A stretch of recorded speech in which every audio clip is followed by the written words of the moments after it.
नमस्कार। कुछ समय पूर्व एक टीवी डिबेट में सेक्युलरों को सुन रहा था। बहस चल रही थी जनसंख्या नियंत्रण को लेकर, लेकिन उसमें यह बिंदु भी आया कि हिंदुओं की तुलना में आनुपातिक रूप से मुस्लिम आबादी तेजी से बढ़ रही है। सेक्युलर साहबों ने शाइस्तगी से फरमाया कि बेमतलब की बातें हैं। मान भी लिया जाए कि देश में मुस्लिम बहुसंख्यक हो गए तो भी कहाँ का आसमान टूट पड़ेगा। मुझे चाशनी में लपेट कर बात करना नहीं आता। प्रजातांत्रिक व्यवस्था में बहुसंख्यक का मतलब है सत्ता पर काबिज होना। मेरा मानना है कि जब तक देश में हिंदू बहुसंख्यक है तभी तक सहिष्णुता और सेक्युलर जैसे शब्द प्रयोग चल रहे हैं। सेक्युलर बंधुओं, आपके तर्क सुनकर मेरी आंखों के सामने 18वीं सदी का मंजर घूमने लगता है। मेरी हैरत तब और बढ़ जाती है जब जनसंख्या नियंत्रण जैसे महत्वपूर्ण सवाल को मुस्लिम विरोधी बता दिया जाता है। तो ऐसे लोगों को मैं कहना चाहता हूं कि हाँ, जनसंख्या नियंत्रण इसलिए भी जरूरी है कि सर्वधर्म समभाव वाले सहिष्णु हिंदू बहुसंख्यक बने रहें। एक बार हिंदू अल्पसंख्यक हुआ, उसके बाद क्या होगा यह जानने के लिए आइए चलते हैं एक पुरानी कहानी की ओर। यह कहानी है 1734 की। पंजाब के सियालकोट में भागमल नामक एक सज्जन अपने बेटे हकीकत राय को फारसी की शिक्षा दिलवाने एक मौलवी जी के पास लेकर गए। जन्म से ही कुशाग्र बुद्धि के बालक हकीकत ने 4-5 वर्ष की आयु से ही इतिहास और संस्कृत आदि पढ़ना शुरू कर दिया था। उस जमाने में बाल विवाह आम बात थे। तो हकीकत की शादी के बाद पिता को लगा कि मुस्लिम राज्य में रोजी रोटी कमाने और अपने पैरों पर खड़े होने के लिए फारसी सीखना भी जरूरी है। इसलिए वे उसे मदरसे में मौलवी के पास लेकर गए। मौलवी साहब को दस्तूर के मुताबिक मिठाई और कुछ धन देकर पिता ने बेटे को मदरसे में भर्ती करा दिया और उसकी शिक्षा भी शुरू हो गई। धीरे धीरे उसकी प्रतिभा ने मौलवी साहब को भी प्रभावित कर लिया। जो भी पाठ दिया जाता वह उसे तुरंत याद कर लेता, समझ लेता। लेकिन जब वे बार बार उसकी तारीफ करने लगे तो सहपाठी छात्र कुढ़ने लगे। एक दिन मौलवी की अनुपस्थिति में हकीकत अपना पाठ याद कर रहा था, तब शेष बच्चे खेलने और ऊधम मचाने में जुट गए। लेकिन तभी खेलते बच्चों में से एक का ध्यान हकीकत की तरफ गया। उसने दूसरों से कहा, देखो देखो, हम सब खेल रहे हैं और ये हकीकत का बच्चा पढ़ाकू बन रहा है। इसे भी साथ मिलाओ, वरना मियाँ जी के आते ही उनके कान भरेगा और हमारी उल्टी सीधी शिकायत करेगा। अगर हील हुज्जत करे तो 2-4 चपत भी लगाएंगे। सभी हकीकत से नाराज बैठे ही थे, सो सबको बात जम गई और उन लोगों ने हकीकत को साथ खेलने के लिए बुलाया।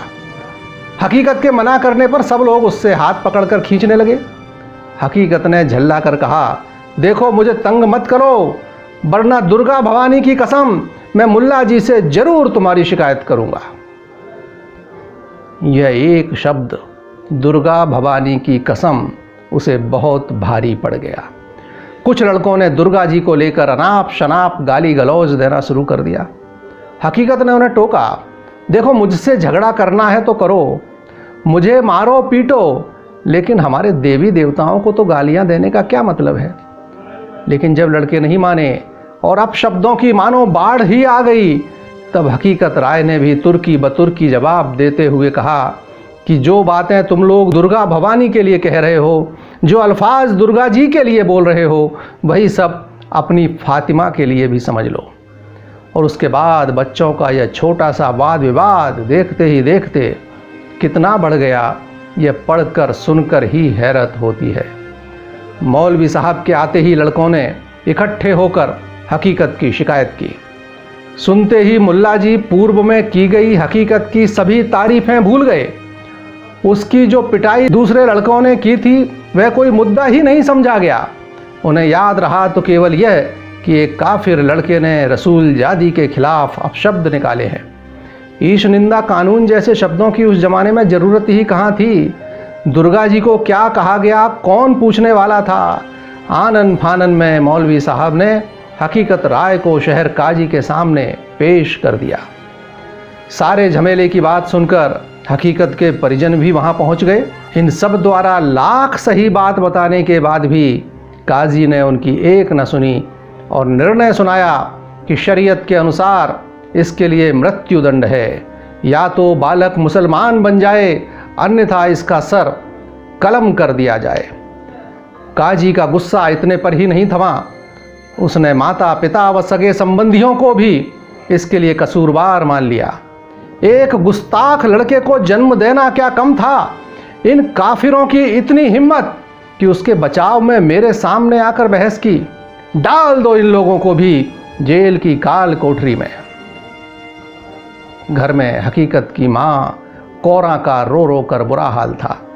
समाज के लोगों को जानकारी मिली तो वे भी दौड़े आए, पर इतना भर हुआ कि काजी ने उनके कहने पर परिवार के लोगों को छोड़ दिया, वह भी इस शर्त पर कि वे हकीकत को इस्लाम कबूलने के लिए मनाएं। माता पिता ने समझाया भी कि मेरे लाल मुसलमान बन जा, तू हमारी आंखों के आगे कम से कम जिंदा तो रहेगा। किंतु हकीकत राय ने उन लोगों को लाजवाब कर दिया।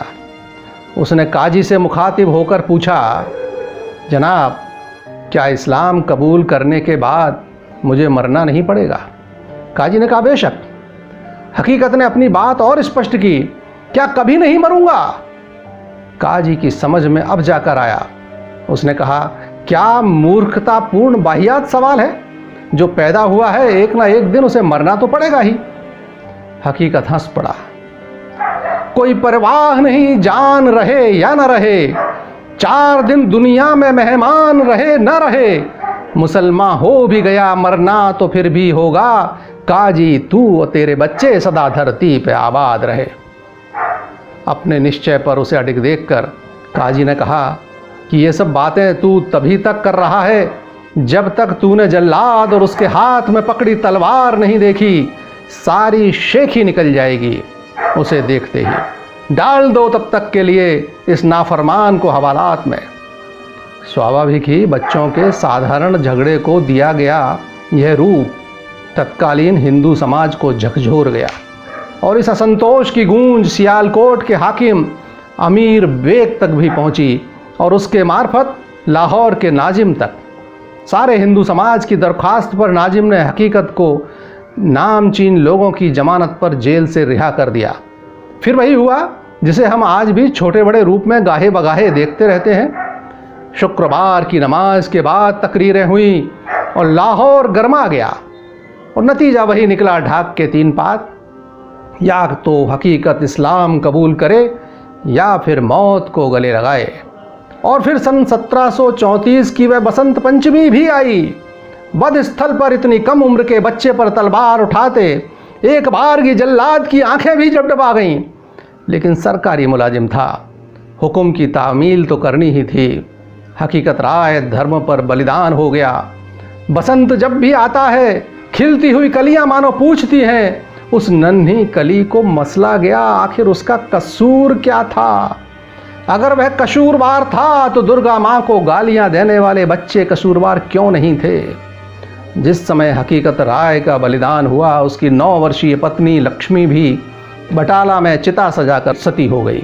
उनकी स्मृति में वहाँ एक मंदिर निर्मित है। 1947 में भारत के विभाजन से पहले हर हिंदू बसंत पंचमी पर लाहौर स्थित उनकी समाधि पर एकत्रित होते थे।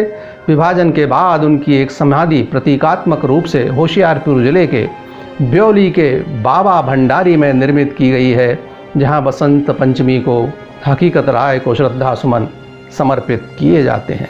जो समझ सकते हैं वो समझ लें और प्रभावी जनसंख्या नियंत्रण कानून की पुरजोर आवाज उठाएं, क्योंकि कुछ भी नहीं बदला है।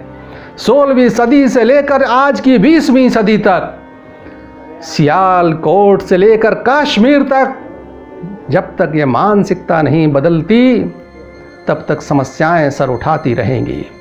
जनसंख्या नियंत्रण जरूरी है, क्योंकि सर्वधर्म समभाव जरूरी है, क्योंकि आतंकवाद को जवाब देना जरूरी है, फिरका परस्ती को जवाब देना जरूरी है, क्योंकि हमें अपने बच्चों का भविष्य सुरक्षित रखना जरूरी है। कोई और हकीकत राय न बने, इसलिए जरूरी है जनसंख्या नियंत्रण कानून प्रभावी। नमस्कार।